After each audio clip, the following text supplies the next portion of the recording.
começando mais um Come Together, um talk que traz empreendedores, investidores e varejistas para uma boa conversa. Oportunidade de a gente conhecer histórias e motivações de pessoas inspiradoras. E hoje eu estou com ele, que é uma pessoa super admirada aí no varejo nacional. Ele é natural de Curitiba, é formado em administração e começou a sua trajetória no Boticário lá em 1986, ainda como um assistente financeiro. Ele durante décadas ficou à frente de uma das maiores histórias de sucesso do país, liderando a transformação do Boticário num grupo multimarcas e multicanal. Uma cultura empresarial reconhecida pela sua inovação, pelo propósito e, claro, pelos seus resultados. Hoje o nosso Come Together é com o Arthur Grimble, ele que é o vice-presidente do conselho do Grupo Boticário, e ele segue aí inspirando uma nova geração com a sua visão humana e estratégica sobre negócios. Eu quero dizer que eu estou muito feliz e aqui a gente começa com um high five, porque a gente é assim, ó. Eu estou muito, muito feliz, porque você é um cara assim que, obviamente, todo mundo te admira pelo que você aparece daqui para lá, mas eu e a minha família, a gente te admira também do que você é daqui para dentro. Então, bem-vindo, Arthur Grimble, eu estou muito feliz de ter você aqui. Obrigado, Flavinha, é um prazer enorme estar aqui. Demorou para a gente conseguir acertar a agenda, mas funcionou. E eu também estou muito feliz aqui, porque me sinto muito em casa, né? Como você falou, tem uma parte profissional que a gente conhece e a gente conhece do outro lado. Cantamos juntos algumas vezes também, né? Então, depois a gente coloca uns trechos. Isso é upgrade para mim. Muito bom. Eu quero começar com uma pergunta que não quer calar. Quem é Arthur Grimble pelas suas próprias palavras? Eu, Arthur Grimble, é o pai do marido Diego, duas feras que estão vindo por aí, marido da Karina, né, uma grande ortopedista, especializada em membros superiores no Brasil, um cara que é apaixonado por realizar e fazer coisas diferentes. Minha profissão é vendedor, eu considero, se eu tivesse que ter alguma coisinha no meu cartão, é vendedor. Né? Muito orgulho de dar onde sair para fazer isso daí. E é uma pessoa que tem obsessão por fazer as coisas bem feitas. Eu sou obcecado por fazer direito as coisas. O que eu me proponho a fazer, eu tenho que fazer direito, senão eu piro. Muito bom. E faz, né? Isso que é bom, faz. Eu comentei que você é formada em administração, mas quando você escolheu, o que você pensava ser? Assim, quando você falou, vou fazer administração porque eu quero ser o quê? Olha, a história é um pouco mais longa aí. Meus pais tinham comércio, lojas em Curitiba, então, negócio familiar, aquela brincadeira, né, que eu faço, mas a realidade é que você discute o estoque no almoço de domingo e o boletim na terça-feira à tarde na loja ou no escritório, né, tudo misturado. Então, os filhos, eu e minhas duas irmãs, a gente ia para a loja com frequência, passava as tardes, ajudava nas datas e para mim era aquele negócio que eu convivia e acabei gostando dessa história. Mas eu queria fugir disso daqui, porque eu sempre fui muito curioso, eu queria ver outras coisas, aprender coisas diferentes. Então, por um momento, eu achei que eu ia ser ortopedista, olha como é a vida. Nossa! Eu jogava futebol de salão, e tem muito atrito, né? Sim. E eu, pote me lascava, quebrava os dedinhos lá e tal. E eu já conhecia todos a planta do pé e tal. Eu falei, vou ser médico. Vai ter demanda. Vou ser ortopedista e tal. Durou uma tarde, porque eu uma vez tive uma condição mais séria no joelho, e eu tive que ir pro hospital botar um gesso, e nisso o médico que estava me atendendo falou, você pode esperar um minutinho, que tinha chegado um garotinho de 2, 3 anos, eu tinha 16 anos, 15, 16 anos, e chegou um garotinho de 3 anos, ele falou, se importa de esperar um pouquinho que eu preciso atender esse menino? Eu falei, não, eu estava lá pronto, só passei a sala. Aí ele foi lá, ele teve que, o menino tinha prendido ele na porta, amassado, e ele tinha de abrir a mão do menino para tirar a radiografia. Quando ele começou a abrir, o menino começou a berrar, eu entendi que eu não queria nada com aquilo. Minha carreira de médico morreu aí, né? Ela morreu aí. Que bom. Aí, mas eu fui atrás de outras coisas, eu queria pensar, o que eu optei por fazer de faculdade, e na primeira negócio era processamento de dados, né? Que eu achava que ia ser bacana e tudo mais. Só que quando eu passei em processamento de dados, eu passei acho que em 13º, vai ser uma baita colocação, numa época que era bem concorrida, era mais que medicina, inclusive, que era curso novo, né? Só que ele começava no segundo semestre na Federal. Então, só tinha a partir de agosto as aulas. E eu tinha o primeiro semestre e eu fiz também administração de empresas na FAI. que é a empresa, é a faculdade que eu acabei me formando. Então, porque eu ia fazer de manhã uma faculdade e ia fazer a outra à noite. Então, eu comecei com as duas. E eu comecei a fazer administração, mas como eu já vinha com um conhecimento de trabalhar nas lojas, do varejo, tipo, né, ter noção que é. E eu tinha começado também no Boticário.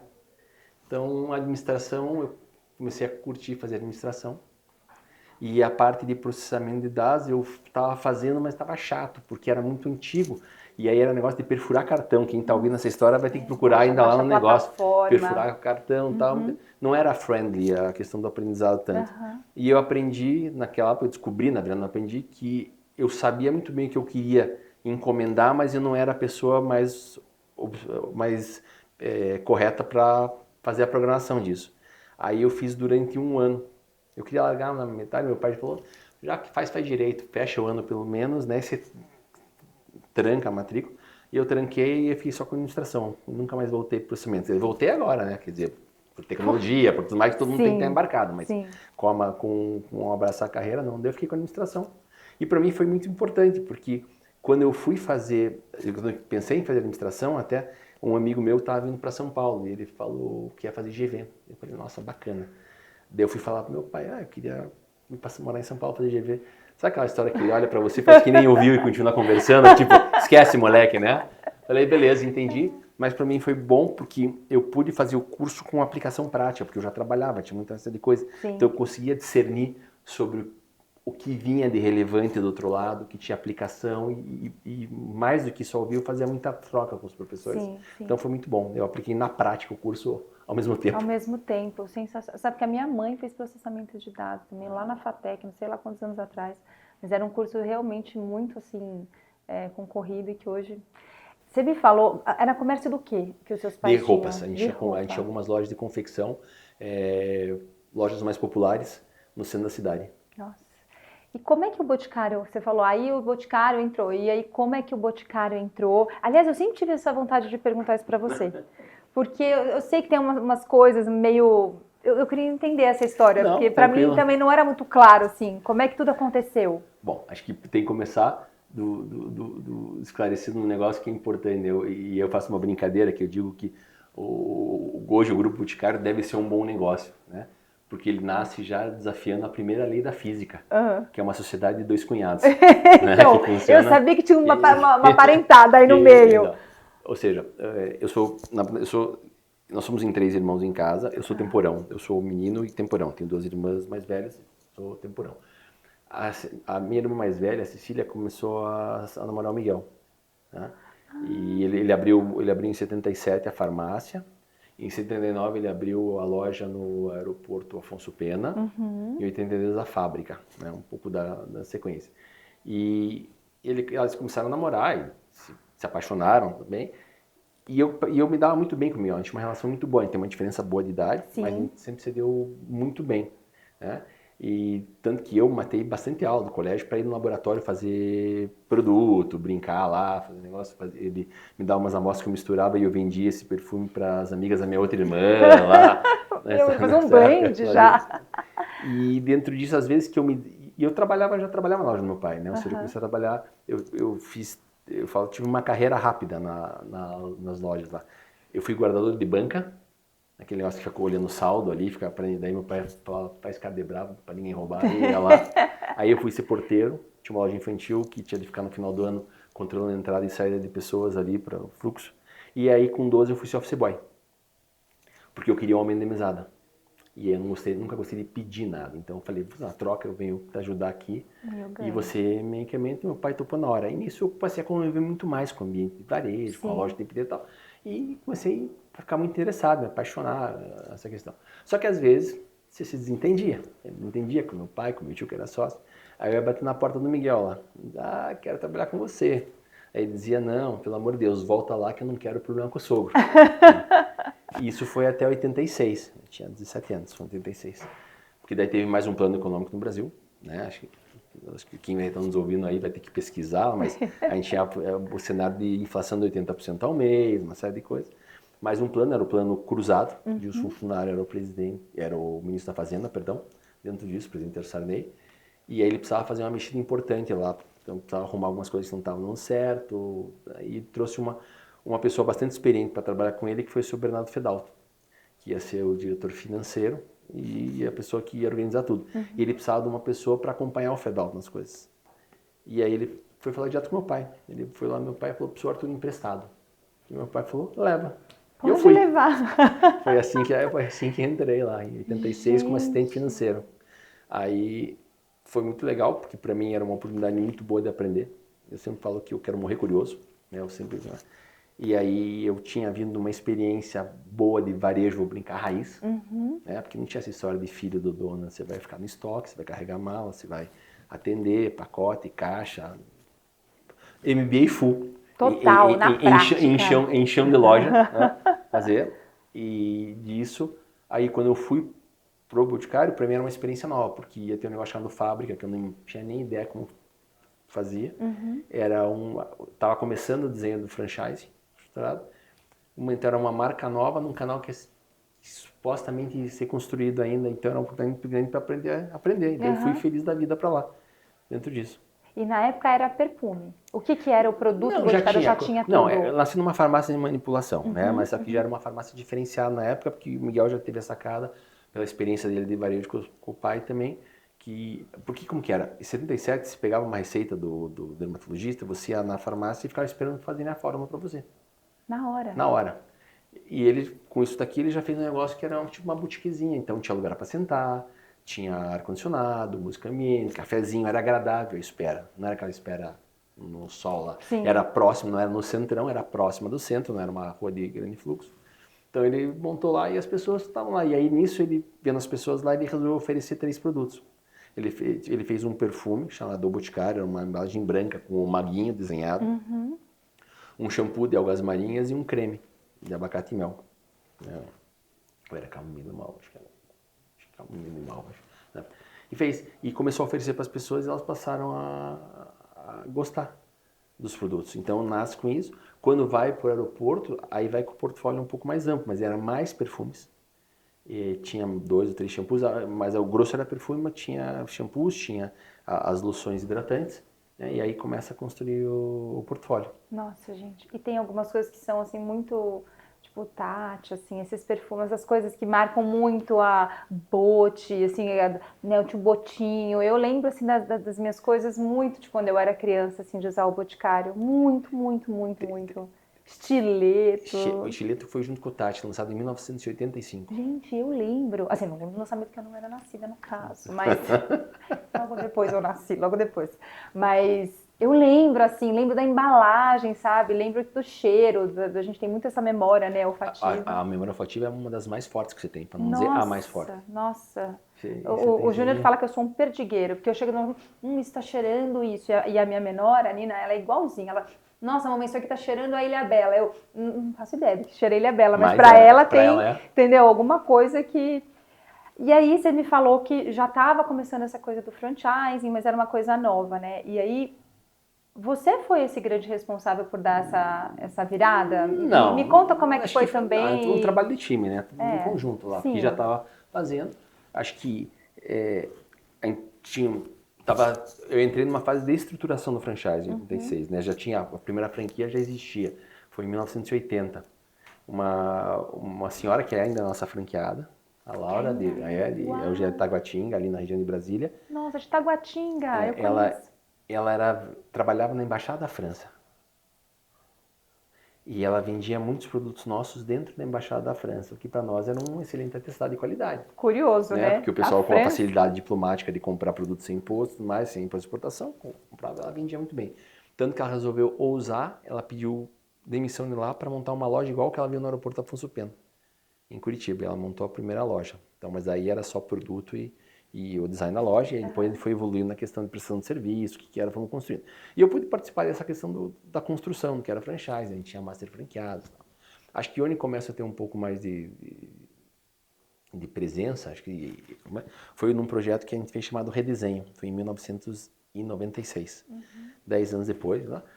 Porque a gente sempre olhava para a questão e entendendo o que acontecia no Brasil, a grande pergunta que eu me fazia era o que ia acontecer quando acabasse a ciranda financeira.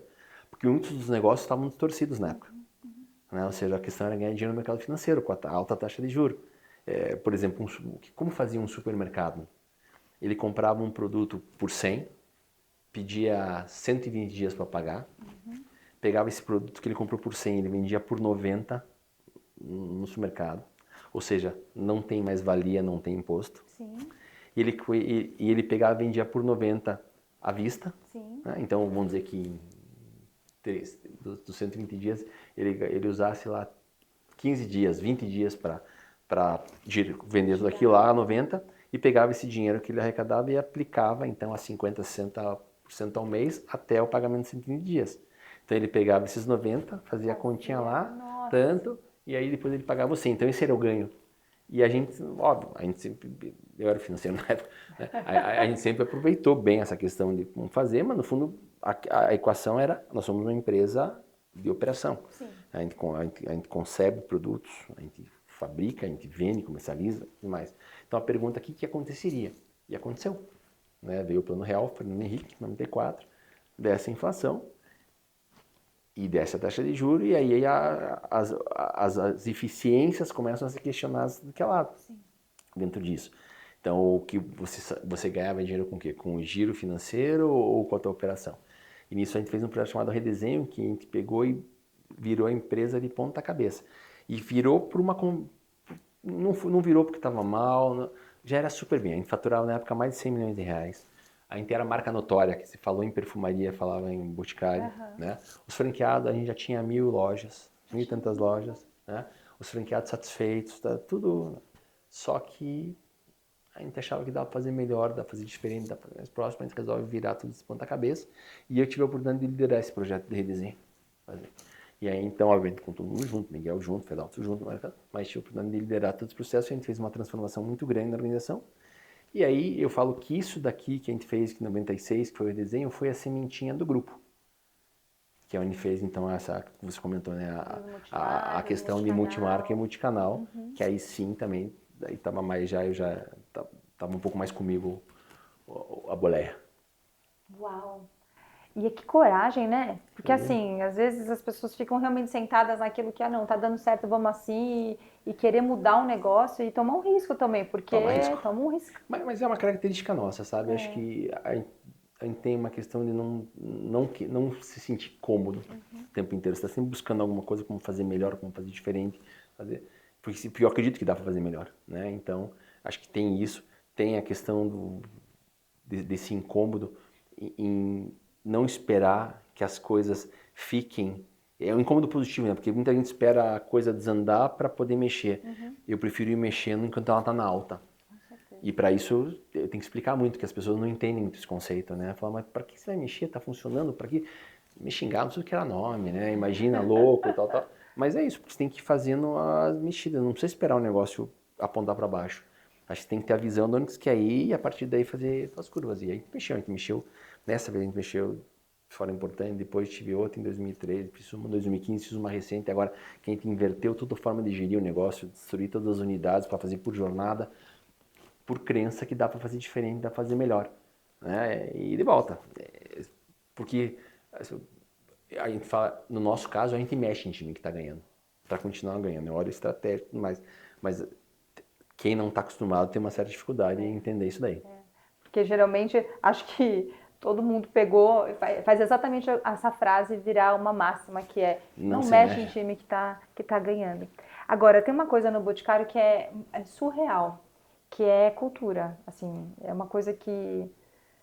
Olha, quantos anos tem o grupo? Então... 48. 48 anos. E sempre com essa cultura, e sempre com vocês ali, e sempre com... Se você perguntar para alguém que trabalha no Boticário, e a gente conhece muitas pessoas, assim... É um negócio que você fala, cara, eu amo essa empresa, eu amo... E as pessoas vestem uma camisa de uma maneira também muito clara. E aí eu queria saber... quais são essas iniciativas? Porque tem que equilibrar tradição e tem que equilibrar inovação. E você vai mexer com várias pessoas novas, eu não sei como é que são, se tem pessoas que estão lá também há muitos e muitos anos, né? E aí eu queria saber, assim, com tantos anos de história, como é que isso se construiu e como é que isso se mantém? Para você ter uma ideia, A gente tem pessoa, nós temos 48 anos. Então eu tenho franqueado que tem 43 anos de convivência conosco. Isso é uma parte para a gente falar depois. Mas dentro de casa tem gente que tem 40 anos, tem 30, tem gente que tem 25, tem gente que tem 10. E é um pouco, parece um pouco contrassenso das pessoas. A gente fala assim, mas vocês ficam tanto tempo na mesma empresa. Aí a resposta está na ponta da língua, porque nunca é a mesma empresa. A empresa está sempre se transformando, está sempre mudando. E isso mantém. Por que uma pessoa quer? Uma pessoa quer trabalhar, acho que para mim é um pilar, perdão, 3 pilares, né? Você quer desafio, poder construir, poder fazer. Você quer um bom ambiente de trabalho, né? Que seja gostoso. Que quando toca a musiquinha lá do Fantástico Domingo, você não começa a tremer, né? Vou ter que amanhã, segunda-feira. E obviamente você quer ser recompensado pelo que você entrega. Está tudo certo. E a gente cumpre muito bem isso. E dá liberdade para empreender. Soma tudo isso que a gente embarca que dá liberdade para empreender. Eu quero gente empreendedora comigo. Então não tem a verdade absoluta. E aí você fala quais são, como faz para conviver com isso. Acho que você começa pelas coisas que você não quer mudar. O que aí não quer mudar? Nosso propósito. Aí não quer mudar nos seus valores. Aí não quer mudar o jeito que a gente faz as coisas. Que são jeitos bons. Tipo, porque se a gente abre mão disso, eu viro uma empresa igual a outras. E cada um tem que ter seu pozinho, seu pilim-pim-pim. E esse é o jeito que a gente constrói as coisas. Né? A gente constrói em time. Não tem dono da verdade, a nossa visão é mais de longo prazo, né? Não tem problema vou fazer o que é melhor. A gente sempre privilegia fazer o melhor. Eu não estou atrás de ser o maior, eu estou atrás de ser o melhor a vida inteira. Né? Isso daqui, resultado é fundamental para o negócio, mas ele é termômetro de se você faz bem feito, não faz as coisas. A régua é alta, sim, mas é régua alta com abraço. Eu gosto disso, a régua alta com um abraço. Então, tem uma série de características que fazem com que a gente ancore o que a gente é, mas também nos possibilite sonhar e fazer coisas diferentes, trazer inovação em todos os aspectos. Porque as pessoas veem, inovação, eles fazem produto. Não, produto é uma das frentes que a gente faz inovação. A gente faz em produto, em comunicação, em experiência da loja, em desenho de loja, em modelo de gerir o negócio. A gente é arrojado 3 vezes, a gente mexe transformações que não são assim, e ele volta. É sem ter obrigação de fazer porque está indo mal, está indo bem, você quer adicionar acima disso ainda. E aí tem o que a gente chama nossas essências, né? Que a gente respeita muito, que é um pouco do nosso jeito de ser. A gente fala nosso jeito de ser e fazer, que é o pode comigo, mas as essências. Então a gente sabe que a gente tem inquieto, então a gente está o tempo inteiro buscando, né, melhorar e fazer isso. A gente é apaixonado por execução, não adianta só ter ideia, a gente quer ver ela realizada na frente. Lá. A gente nutre as relações, a gente é uma empresa de relações, sim. Então, durante um tempo, isso daí o brinco me levou pro divã, porque todo mundo dizia que era errado, que você não devia as empresas não deveriam se relacionar, tinha sido mais duro. E eu falava, mas a gente é relacional, porque as pessoas diziam, mas isso é errado. Eu falei, por que é errado? Você tem que saber fazer as coisas. Não é porque eu me relaciono com você que eu não vou cobrar resultado, né? Porque também eu franqueada vai se relacionar comigo, que não, mas acho que eu sempre falava com a rede, isso daqui todo mundo fala, é família? Eu falei, é a família, só que a família legal, porque para você sair de férias tem que trazer um boletim bom, senão você não vai sair de férias. Se não era assim na sua casa, aqui também funciona assim. Então, muito claro quais as obrigações. A gente tem uma excelente relação com todos os nossos fornecedores. Por que precisa ser no quebra-pau? Dá para ter uma relação boa. Quer dizer que eu vou abrir mão de pedir desconto? Quer dizer que eu vou abrir mão de brigar pelo meu preço? Não, mas a gente faz de um jeito diferente. Então, a gente nutre as relações. Acho que a gente tem um lado também que é mega importante para a gente, que a gente fala do sucesso responsável. Então a gente sabe o que a gente está construindo, o impacto que tem e que a gente pode fazer melhor. Então a gente está preocupado sim com o nosso negócio, mas estamos preocupados com a cidade em que a gente vive também. O que a gente deve acelerar, o que a gente faz, o que a gente deve mudar o jeito de fazer. Né? A questão do nosso impacto também. Né? Então, sucesso, falei 4, falta 1 ainda, não tem problema nenhum, mas é o jeito que a gente estrutura. Então, quando a gente está baseado nisso, a gente é livre para fazer todas as outras coisas. Né? E aí todo mundo tem capacidade de construir, todo mundo tem capacidade de empreender. A gente fala que a gente fala de cultura, a gente tira proveito, porque cultura tem braço, perna, fala, tá lá. Cultura não é um negócio só que fica preso na parede lá, a gente procura executar no dia a dia, porque é muito, eu acredito muito na questão do exemplo. E a gente gosta de liderar pelo exemplo, não é eu falar para você e agir de uma maneira. Você vai olhar para mim e vai ver como eu acho, e tem que ser igual ao que eu falo para você fazer, o que está colocado lá, para ter consistência. Sim. Essa coisa do liderar, por exemplo, e você é o cara que eu falo, gente, assim, se alguém que gosta de visitar loja, que vai lá pro Piauí, que vai lá para não sei aonde, assim, é o Arthur que tá lá, né, e que é o que faz também muita diferença, né, Arthur? Total. Porque essa esse acesso que o franqueado também tem, de alguma maneira ele está envolvido. Eu nem tinha me planejado aqui para perguntar sobre isso, mas vocês têm até uma questão de sucessão, por exemplo, de franquia. Eu acho isso incrível, porque não é assim, você vai pegar uma loja do Boticário e não. Até fala um pouco disso, porque eu acho isso tão interessante, porque os franqueados isso viram um legado de família. Sem dúvida. E é uma coisa preciosa que é passada para frente, não é de qualquer jeito, não. Isso aí é muito engraçado, porque a gente vai revisitando a história, né? Então, você fala de qualquer jeito, vai lá, pega uma loja. A gente foi uma das, não sei se foi a primeira, mas com certeza uma das 2, 3 primeiras a fazer merchandising no Brasil, novela, né? E a gente foi fazer, um primeiro merchan que a gente foi fazer foi, 1980, era uma novela chamada E a Gata Comeu, com a Débora e a Débora Evelyn era franqueada. Era franqueada. E aí ela foi fazer a cena lá, e ela, tipo, dizia assim, eu não sei o que eu vou fazer da vida, não sei se vou estudar, tipo, não sei o que... já sei, vai ver uma franquia do Boticário. Ele botou isso no ar, as franqueadas queriam comer nosso fígado. Eu não sou essa daqui que não sabe o que é, eu sei muito bem o que eu quero, tal, pra você ver como que era. Sabe? E acho que é muito disso, né? Da questão do que a gente quer, do que a gente propõe, quem a gente consegue atrair para o nosso aula para fazer, e a forma que a gente se relaciona, né, dentro disso. Então, quando eu falo para você que a gente tem franqueado que tem 43 anos com 94, a idade média deve ser 32, 34 anos de relação, você imagina que já deu, a vida já rodou várias vezes aí, então deu para paquerar, namorar, flertar, beijar, noivar, casar, achar que se esperar e decidir que é bom ficar junto. Tipo, já fizemos o ciclo inteiro isso daqui. E é muito do jeito que a gente toca essa relação, do jeito que a gente faz as coisas, né? Ou seja, tem que ser bom pro sistema, é bom para todo mundo. Claro que sempre vai existir, eu queria mais prazo, eu queria mais... Mas tá tudo certo. Quando isso não existir, mas o propósito é muito maior. A gente cria relações que, na verdade, são... Primeiro, a gente não quer... A gente fala...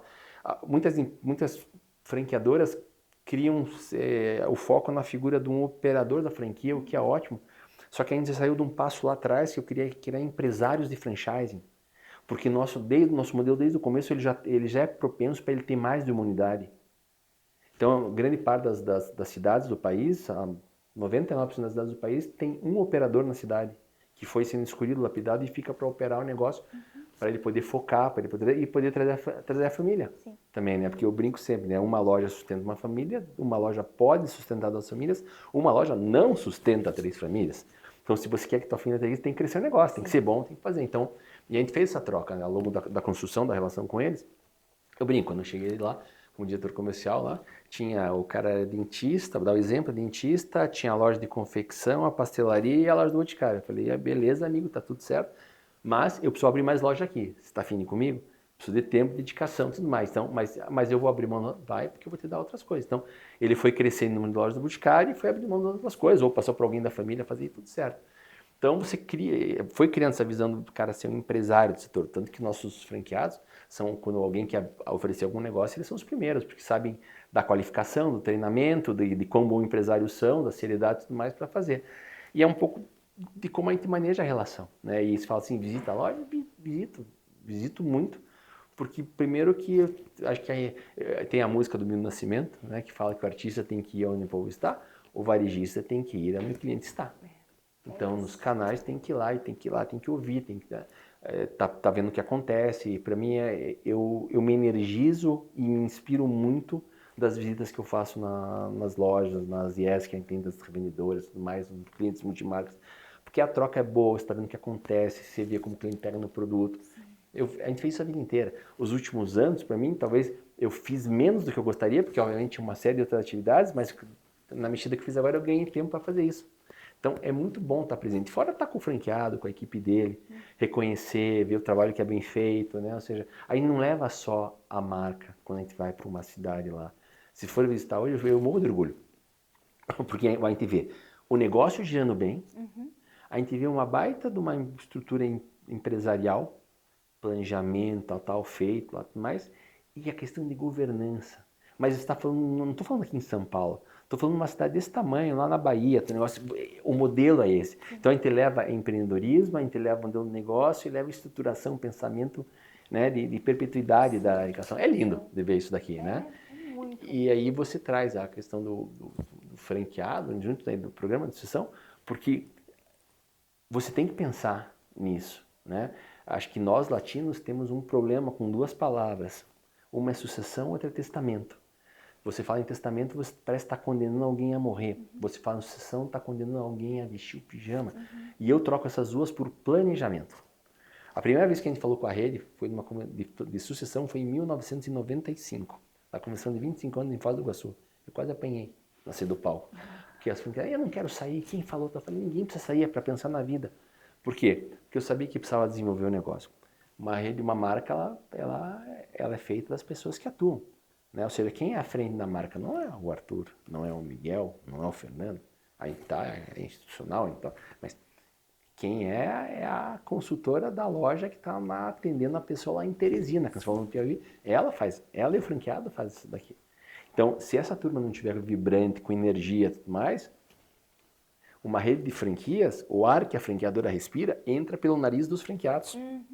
Tem que ter essa clareza, essa relação. Né? E a franqueadora é a mão que alimenta, né, dentro disso. Então, e aí para poder crescer, para poder fazer, eu precisava de gente. Eu tinha gente já, eu tenho vários franqueados que já tinham um certo número de anos decorridos, e muitas vezes eu ia uma história, falava, meu filho, eu não quero, meu filho, eu não quero abrir mais loja porque eu já estou satisfeito.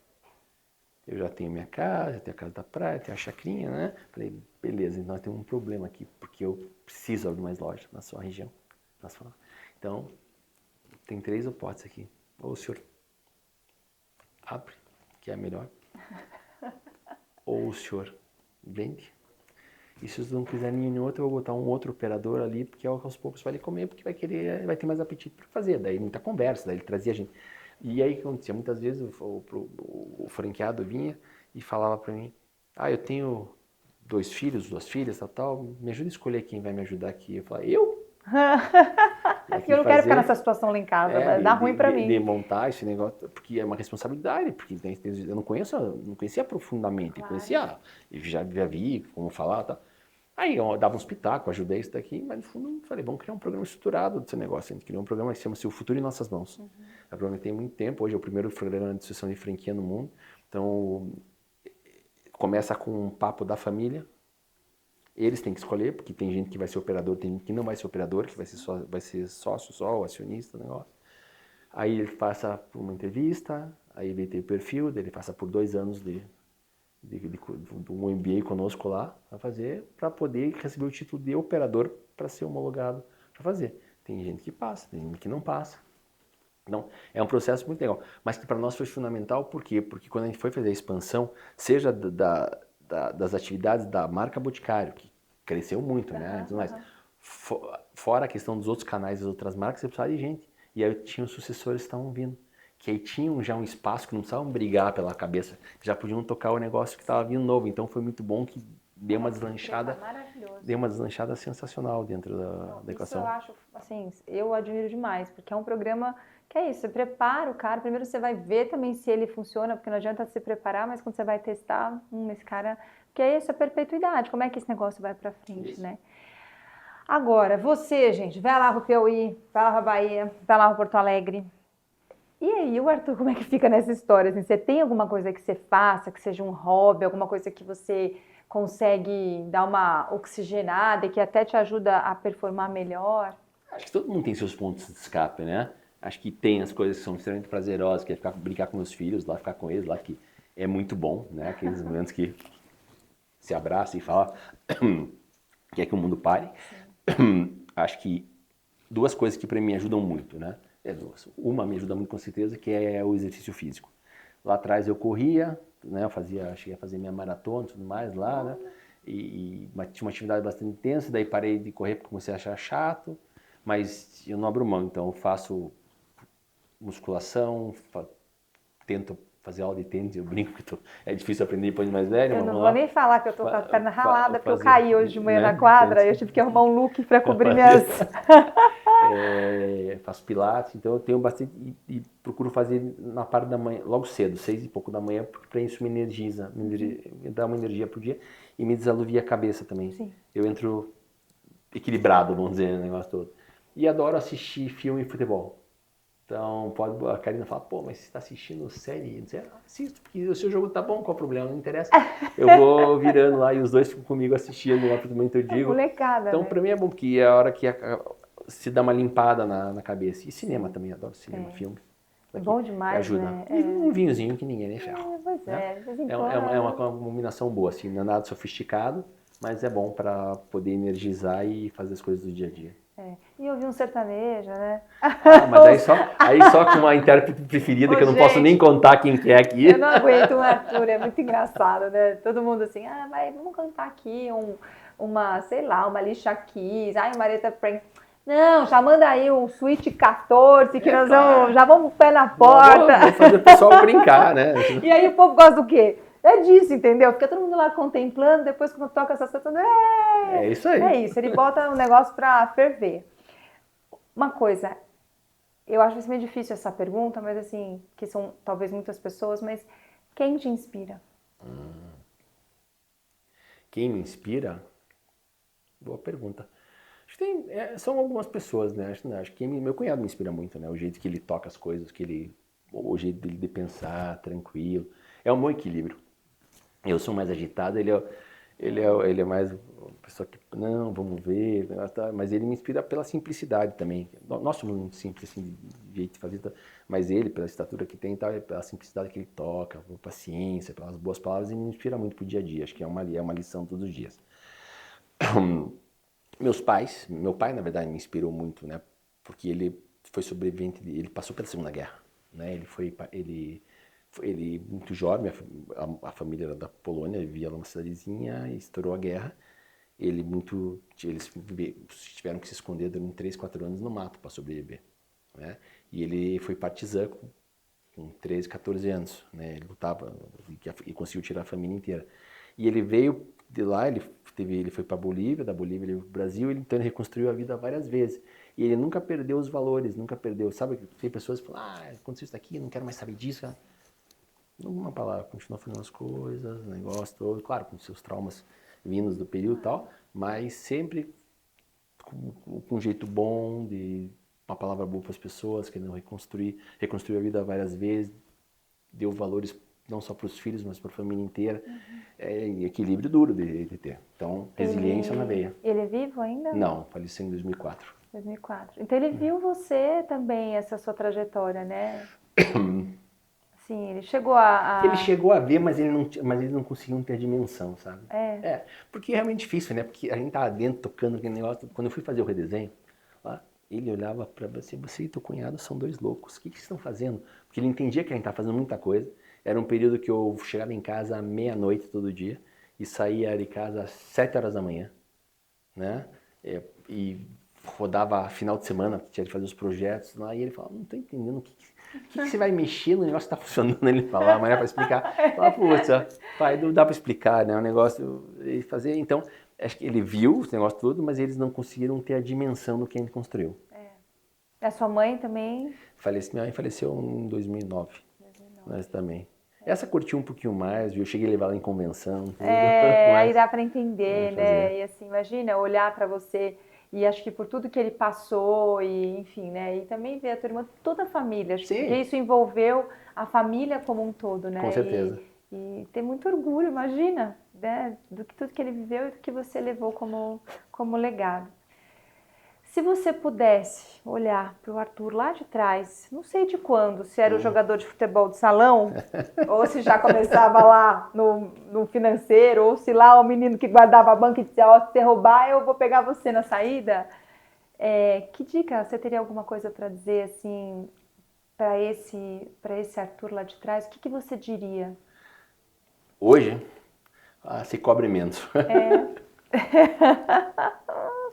É difícil, né? É difícil. Mas isso é uma briga todo dia, Arthur. A gente se cobra. A gente não consegue rodar todos os pratos. É difícil. Como eu fico pensando você na sua vida e tudo. Meu Deus, é um império no varejo e é um orgulho para nós, sabe? A gente fala na High Partners, a gente fala com tantos players. E quando a gente fala assim, não, mas a gente no Brasil tem o Boticário. Assim, é um case, né? Sim, sim, sim. E E o que eu falo, que você falou do seu Miguel e eu vou falar de você, que é o que eu mais admiro em vocês, é essa coisa de estamos fazendo aquilo Sim. que nós devemos fazer e Isso. nada além disso.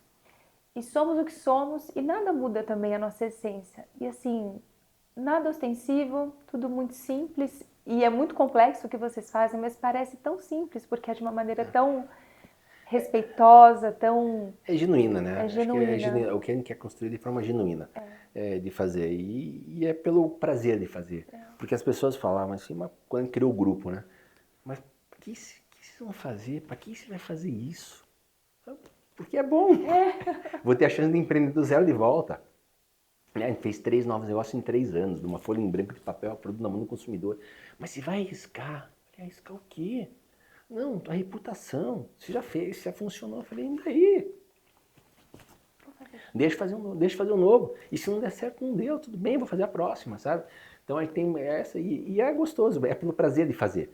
Acho que tem duas coisas que não. Acho que tem o prazer de fazer, né? Tem a questão desse desejo de empreender. Porque tinha muita coisa que a gente faz, na época a gente pensava, mas não cabia debaixo da proposta de valor do Boticário. Sim. Então a gente ia botar uma gavetinha, deixar a ideia lá que era muito boa, mas tem que ser direito, né? Não cabe nessa aqui. E aí chegou a hora que a gente tirou tudo da gavetinha e falou, agora pode ser um momento de você botar. E a outra, acho que complementa isso daqui, que é uma questão de criar oportunidades, né? Eu falo que o nosso propósito é criar oportunidades para, através da beleza, melhorar a vida de cada um e o mundo ao seu redor. E a gente conseguiu fazer uma coisa muito potente, que a gente conseguiu alinhar o nosso propósito de vida, que é a criação de oportunidades, com o negócio. Né? E isso dá uma potência muito grande.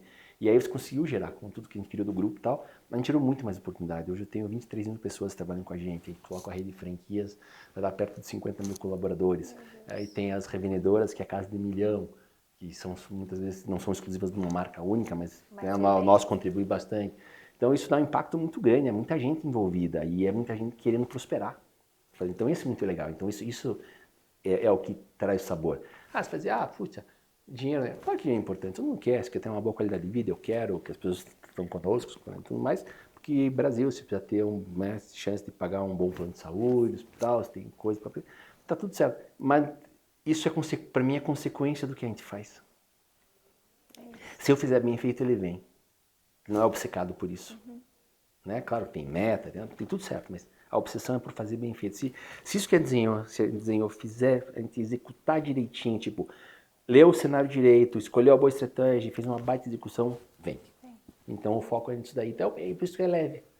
Por isso a questão da leveza, de poder fazer, ter o prazer de circular, de ver loja. Acho que esse é o gosto. Fora que a vantagem que a gente tem é de ser apaixonado pelo que a gente faz. E aí fica mais leve ainda a equação de fazer. E essa coisa da gente se cobrar, porque parece que nunca vai estar bom. E isso, de alguma maneira, é bom, porque a gente é forçado a... É régua alta. Né? A régua é alta, mas tem que ter um limite, porque a gente tem que saber olhar para o presente e para o passado, principalmente, e se elogiar, e se colocar nesse lugar de dizer, poxa, até aqui foi muito bom. Pode ser melhor? Pode, mas até aqui... Sim. Foi muito bom, né? A gente acabou se emocionando na história, né? Mas na verdade eu falo porque você tem toda uma questão, né? É muito fácil a gente sentar hoje e olhar para trás, mas eu acho que para fazer as análises corretas dos períodos, a gente tem que voltar no tempo e entender qual era o cenário daquela época. Não é hoje. Hoje é fácil. Não. Eu sempre que eu conto as nossas coisas, eu faço questão de vamos voltar, vamos entender que era o cenário, quais eram as opções, quais eram os riscos, por que a gente tomou essa decisão, porque senão parece fácil. Sim. Né? E aí tem esse negócio de, claro, você vai juntando as questões, né? Eu brinco, né? Ou seja, bem ou mal, quando eu entrei, antes de ser sócio, entrei para dar uma mão, ficou me dado, mas era cunhado. Quando entra parente na história ali, para você, eu tinha de ralar 3 vezes mais para acharem que eu tinha direito ao que um faria no manual, porque era nosso parente, né, de fazer. Eu era jovem, eu tinha 17 anos. Meu Deus. Então, o pessoal brinca com etarismo, eu falei, eu sofri ao contrário.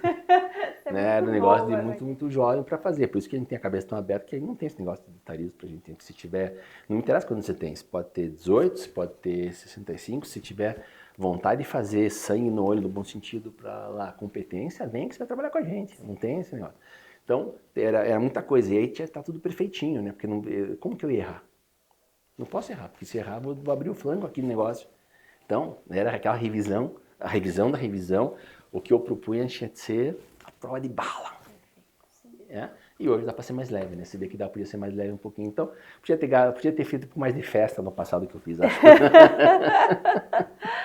Olha, pra gente terminar, a gente faz um high-buy, que é tudo estilizado, que é um high-buy, que são perguntas de ping-pong, né? Pra gente finalizar. Você foi falando assim, tem tanta coisa na minha cabeça, vai virando um negócio, que eu fico pensando em tantas coisas sobre a minha vida, a meu respeito, né? Sim. Então, quero te ouvir.